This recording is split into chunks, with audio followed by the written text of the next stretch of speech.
அனைவருக்கும் கிறிஸ்து பிறப்பின் இனிய நல்வாழ்த்துக்களை தெரிவித்துக் கொள்கிறேன். இன்னைக்கு நம்ம எல்லாரும் சந்தோஷமாக நமக்காக ஒரு இரட்சகர் பிறந்தார் அப்படின்னு இந்த நாளை கொண்டாடி கொண்டிருக்கிறோம்ல.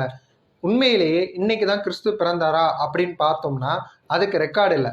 ஆனால் கிறிஸ்து பிறந்தார். இந்த கிறிஸ்து யாரு, எதுக்காக பிறக்கணும் அப்படின்னு பார்த்தா, கிறிஸ்து அப்படிங்கிறவர் தேவனுடைய நேசகுமாரன் வேதம் எடுத்துரைக்கிறது. ஏகசுதன் அப்படின்னு எடுத்துரைக்கிறது. சரி, எதுக்காக இவர் மனுரூபமா வந்தாரு அப்படின்னு பார்த்தா, ஒரு மனிதனால இந்த உலகத்துக்குள்ள பாவம் பிரவேசித்தது, அதை மாற்றி போடணும்னா இன்னொரு மனிதன் வேணும். அவர் தான் இரண்டாம் ஆதாம் ஆகிய கிறிஸ்து. அவர் நம்மளோட முழு மனுக்குலத்தையும் இந்த பாவத்திலிருந்து, சாபத்திலிருந்து, தீமையிலிருந்து மீட்டெடுக்கிறதுக்காக தான் பிறந்தார். அதனாலதான் இவருக்கு இரட்சகர், மீட்பர் அப்படின்னும் பேர் இருக்குது. ஆதியாகமம் 1வது அதிகாரத்தில் படிச்சு பார்த்தா தெரியும், தேவன் மனுஷனை படைக்கிறதுக்கு முன்னாடி அவனுக்கு தேவையான சகல காரியங்களையும் உண்டாக்கிட்டு நல்லது நல்லது அப்படின்னு பார்த்தார். இறுதியாக தான் தாம் உண்டாக்கின அந்த காரியங்களை ஆண்டு அனுபவிக்கணும் அப்படின்னு ஆதாமை சிருஷ்டித்தார். அந்த ஆதாம் எப்படிப்பட்டவனா இருந்தான் அப்படின்னு பார்த்தா, தமது சாயலாக தமது ரூபத்தின்படியே இருந்தார் அப்படின்னு தான் வேதம் நம்மளுக்கு எடுத்து காட்டுகிறது. ஆதாம் தனியா இருக்கிறானே, அப்ப இந்த தனிமையை போக்கணும் அப்படின்னு ஆதாமுக்கு ஏற்ற துணியை ஆதாமோட விலா எலும்புல இருந்து தேவன் சிருஷ்டிக்கிறாரு. இப்போ அந்த ஏதேன் தோட்டத்துல ஆதாமும் ஏவாளும் தேவ பிரசன்னத்துல வாழ்ந்து கொண்டு இருக்கிறாங்க. இந்த நேரத்துல தான் ஏவாள் வஞ்சிக்கப்படுறாங்க பிசாசுனால. எந்த கனியை தேவனானவர் தொடக்கூடாது, சாப்பிடக்கூடாது அப்படின்னு சொன்னாரோ அந்த கனியை இச்சிக்கிறாங்க. தன்னுடைய கணவனாகி ஆதாம்கிட்ட வந்து கேட்கும்போது ஆதாம சொல்றாரு, தேவன் அந்த கனியை மாத்திரம் நம்மளுக்கு விலக்கி வச்சிருக்கிறாரு அப்படின்னு சொல்லிடுறாங்க. அப்படி இருந்தும் ஏவாளுக்கு அந்த இச்சை போகல. பிசாசு அவ்வளவு தூரத்துக்கு அந்த கவர்ச்சி அந்த பழத்துல கொடுத்து அவங்கள வஞ்சிக்கிறாங்க. இறுதியா பிசாசின் திட்டத்தின்படியே ஏவாள் அந்த நன்மை தீமை அறியத்தக்க கனியை புசிக்கிறாங்க. அவங்க புசித்தது மாத்திரம் இல்லாம ஆதாமையும் புசிக்க வச்சுறாங்க. இப்போ தேவ பிரசன்னத்துக்குள்ள இருந்த 2 பேரும் தேவ மகிமையை இழந்தவர்களாக நிர்வாணமாக அந்த ஏதேன் தோட்டத்துல இருக்கிறாங்க. தேவனானவர் வருகிறார். அப்போ அவருக்கு தேவனுக்கு எல்லாமே தெரியும் தானே.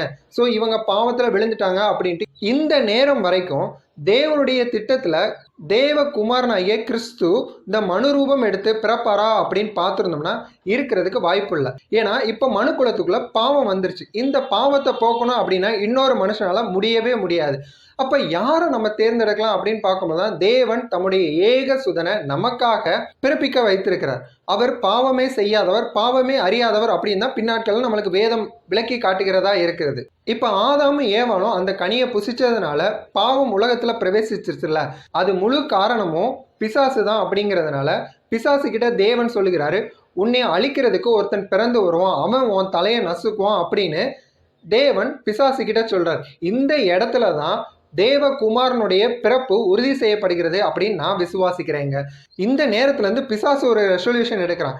எங்கெல்லாம் முதல்ல ஆண் குழந்தை பிறக்குதோ அந்த ஆண் குழந்தையெல்லாம் அழிக்கணும் அப்படிங்கிறது அவனுக்குள்ளாக ஒரு எண்ணம் தோன்றி, ஏன்னா ஆண் குழந்தை பிறந்துருச்சு அப்படின்னா அவன் அழிஞ்சு போவான்ல. அப்ப அந்த ஆண் குழந்தைய அழிக்கணும் அப்படிங்கிறதுக்காக அவன் திட்டம் தீட்டுறான். ஒவ்வொரு காலகட்டத்திலையும் பிறக்கிற முதற் குழந்தைகள் எல்லாரும் கொல்லப்படுகிறாங்க. இப்படியே நாட்கள் கடந்து போகிறது. இன்னமும் மனுஷன் பாவத்துல தான் இருக்கிறான், பூமியும் பாவத்துல தான் இருக்கு. ஏசு கன்னியின் வயிற்றுல பாவம் இல்லாதவரா பரிசுத்த ஆவியானவரால கரு உருவாகி நமக்காக பிறக்கிறார். இவரையுமே அழிக்கிறதுக்கு அந்த காலகட்டத்துல சூழ்ச்சிகள் நடந்து கொண்டுதான் இருந்துச்சு. ஆனா தேவனுடைய திட்டம் கிறிஸ்து பிறக்கணும், நம்மளுக்காக பாடுபடணும், நம்மளுக்காக அடிக்கப்படணும், நம்மளுக்காக மரணிக்கப்படணும், அப்பதான் நம்மளுடைய பாவ சாபங்கள் எல்லாம் மாறும். அப்படிங்கிறதுனால எல்லா காலகட்டத்திலையும் தேவனுடைய தயவு கிறிஸ்துவ பாதுகாத்து கொண்டே வருகிறது. இறுதியா சிலுவை மரணம் அப்படின்னு வருது. பிசாசு நினைக்கிறான் நம்ம இயேசுவை ஜெயிக்க போறோம் அப்படின்னு. ஆனா அவனுக்கு தெரியல இந்த திட்டமே தேவனால உண்டானது அப்படின்னு. மரத்திலே தூக்கப்பட்ட எவனும் சபிக்கப்பட்டவன் என்று எழுதியிருக்கிறபடி கிறிஸ்து நமக்காக சாபமானார் அப்படின்னு சொல்லியிருக்கு. சிலுவை மரணத்தில்தான் நம்மளுடைய சாபங்கள் மீட்கப்படும் அப்படிங்கிறது வேதம் எடுத்துரைக்கிறது. தேவ திட்டத்தின்படி தான் கிறிஸ்துவானவர் நமக்காக மரிக்கிறார். அவருடைய பரிசுத்த ரத்தம் நம்மளுடைய பாவம் கலந்த ரத்தத்தை மாற்றி நம்மளையும் அவரோடு இணைக்கப்படுகிறது. எப்படி ஆதாம் தேவனோடு இணைந்திருந்தானோ, பாவம் செய்தபடி அவன் விலக்கப்பட்டான்ல, இன்னைக்கு நம்ம விலகி இருந்த நம்மளை கிறிஸ்து தம்முடைய சொந்த ரத்தத்தை கொடுத்து மீண்டும் தேவனோட இணைத்திருக்கிறாருங்க. விசுவாசிக்கிறீங்களா? மரித்த தேவன் அப்படியே மரித்து போகல, 3ஆம் நாள் உயிரோடு எழுந்தார். உயிர்த்தெழுந்த தேவன் இன்றும் பிதாவின் வலது பாரிசத்தில் வீற்றிருக்கிறார். வீற்றிருக்கிற தேவன் என்ன செய்கிறார்? நமக்காக பரிந்து பேசிக் கொண்டே இருக்கிறார். சிலுவையில இந்த காரியம் தான் நடந்துச்சு. நம்மளுடைய வியாதிகள், வேதனைகள், அக்கிரமங்கள், தீமைகள், தரித்திரியங்கள் எல்லாவற்றையும் கிறிஸ்துவானவர் அவருடைய சரீரத்தில் எடுத்துக்கொண்டாரு. அவர் சரீரத்தில் என்னென்ன நன்மைகள் இருந்துச்சோ அது எல்லாம் நம்மளுக்கு பரிமாற்றம் செய்யப்பட்டு இருக்கிறது. விசுவாசிங்க, கிறிஸ்து நமக்காக பிறந்தார், நமக்காக வாழ்ந்தார், நமக்காக அடிக்கப்பட்டார், நமக்காக மரித்தார், நமக்காகவே மீண்டும் உயிரோடு எழுந்திருக்கிறார். இன்று நாம் பிதாவினுடைய புத்திர சுவிகாரர்களாக இருக்கிறோம். கிறிஸ்துவ தேவனானவர் எப்படி பார்த்தாரோ அதே போலதான் நம்மையும் பார்க்கிறார். எந்த ஒரு கவலையும் வேண்டாம். இன்றைக்கு கிறிஸ்து நமக்காக பிறந்திருக்கிறார். அந்த சந்தோஷத்துடைய இந்த நாளை தொடங்குங்க. இதுவரையே நாட்கள் எப்படி இருந்துச்சோ அதை பற்றி கவலை வேணாம். இனி எனக்காக என் தேவன் என்னோடு கூட இருக்கிறார் அப்படின்ற சந்தோஷத்தில் களி கூறுங்க. கர்த்தர் நிச்சயமாகவே நம்மளை ஆசீர்வதித்து எல்லாவற்றிலும் பெருகச் செய்வாராக. ஆமென்.